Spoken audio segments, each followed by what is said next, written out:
Makulimlim nga ngayon ang panahon at as usual, malamig sa labas. Kaya naman ay nagsuot na nga ako ng jacket. For today's video nga ay pupunta kami sa Home Bargains para magtingin-tingin ng pwedeng mabili para sa bahay. Kumuha na nga kami ng pushcart dito sa labas. Yung mga pushcart nga pala nila dito ay kailangan mong lagyan ng 1 pound para magamit mo. Makukuha mo din naman yun kapag sinaoli mo na. Gaya nga ng nakikita nyo, kailangan mong i-insert yung coin and pindutin para ma-unlock.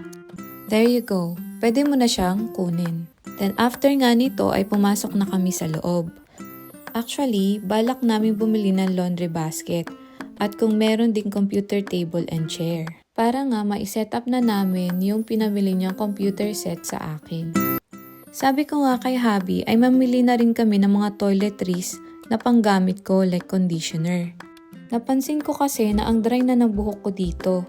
Hindi ko nga alam kung dahil nga ba sa lamig kaya ganito. Tapos pati yung lips ko ay dry na din. Yung tipong nagcha-chappy lips na talaga.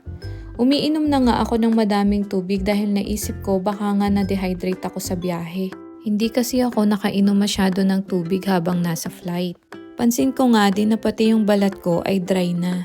Kaya nagpabili na din ako ng lotion at lip balm. Natuwa nga ako nung makakita ako ng set na pang skincare dito. Yung may serum, tapos may day and night cream. Isa nga sa iniisip ko pagpunta ko din dito ay kung makakahanap ba ako ng skincare na hihiyang sa balat ko. Dahil iba nga yung weather nila dito. After namin mamili ay kumain kami sa Macadis. Then nagpunta nga kami ulit sa Asda para mag-groceries. Naisip ko ngang ipagluluto ko siya ng menudo, adobo at nilaga for the week. Alam nyo na, housewife duties. Una nga naming hinanap ay yung ingredients ng menudo.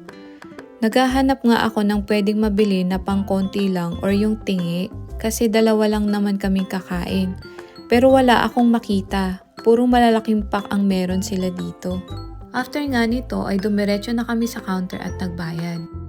Habang naglalakad nga kami pabalik kung saan kami nakapark, ay pinag-uusapan namin ni Habi ang Mobile Legends. Proud na proud nga siya dahil number 71 Vexana siya sa Philippines.